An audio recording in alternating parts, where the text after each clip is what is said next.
ഒരടിപൊളി ചക്കക്കൂട്ടാനും beef തോരൻ വെക്കുന്നത് കണ്ടാലോ?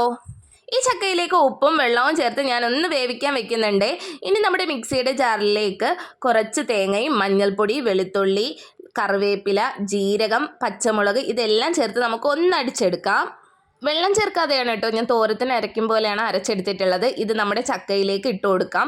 ചക്കയിൽ കുറച്ച് വെള്ളം കൂടി ഉണ്ടായിരുന്നു, തീരെ വറ്റിയിട്ടില്ലായിരുന്നു. ഇനി ആ ഒരു വെള്ളത്തിൽ കിടന്ന് തന്നെ നമ്മുടെ ഈ അരപ്പൊന്ന് ചൂടായ ശേഷം നമുക്കൊന്ന് ഇളക്കി കൊടുക്കാം. ഇതേ നമ്മുടെ സംഭവം ചക്ക സെറ്റ് ആയിട്ടുണ്ട്. ഇനി നമുക്ക് ബീഫ് തോരൻ വെക്കാം. അപ്പോൾ ചെറുതായി അരിഞ്ഞ ബീഫ് ഞാൻ കുക്കറിലേക്ക് ഇട്ട് കൊടുക്കുന്നുണ്ട്.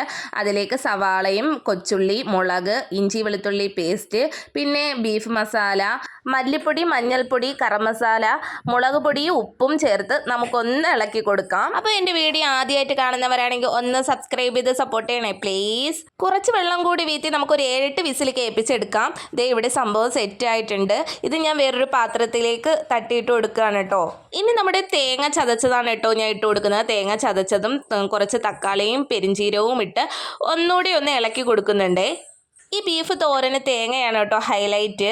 എന്ന് വെച്ചാൽ ആ തേങ്ങയും ബീഫും കൂടിയൊക്കെ കഴിക്കുമ്പോൾ പ്രത്യേക ടേസ്റ്റാണ്. അപ്പോൾ ഇനി ഞാൻ അതിലേക്ക് കുരുമുളകാണ് ഇട്ട് കൊടുക്കുന്നത്. കുരുമുളകും പച്ചമുളകും കൂടി ഇട്ട് ഒന്ന് അടച്ചു കൊടുക്കുന്നുണ്ട്.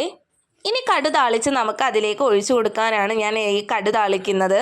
കടുക് താളിച്ച് അതിലേക്ക് ഒഴിച്ചിട്ട് നമുക്കൊരു 5 മിനിറ്റ് അങ്ങനെ മൂടി കൊണ്ട് അടച്ചു കൊടുക്കാം. എന്താണെന്ന് വെച്ചാൽ അതിൻ്റെ ഒരു ഫ്ലേവർ അതിലേക്ക് ഇറങ്ങാൻ വേണ്ടിയിട്ടാണ്. ഇനി ഇതെല്ലാം കൂടി ഒന്ന് യോജിപ്പിച്ച് കൊടുക്കാം. ദേ ഇവിടെ നമ്മുടെ ബീഫ് തോരൻ സെറ്റ് ആയിട്ടുണ്ട്. പൊള്ളി ടേസ്റ്റാണ് കേട്ടോ.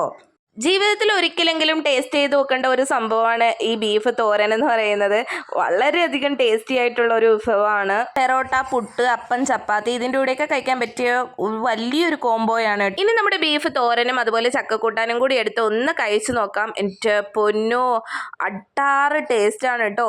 എല്ലാവരും മസ്റ്റായിട്ടും ട്രൈ ചെയ്ത് നോക്കുക. പിന്നെ എൻ്റെ ഈ കുഞ്ഞു വീഡിയോ ഇഷ്ടമായാൽ ലൈക്കും ഷെയറും സബ്സ്ക്രൈബും ചെയ്യാൻ മറക്കല്ലേ. Thank you.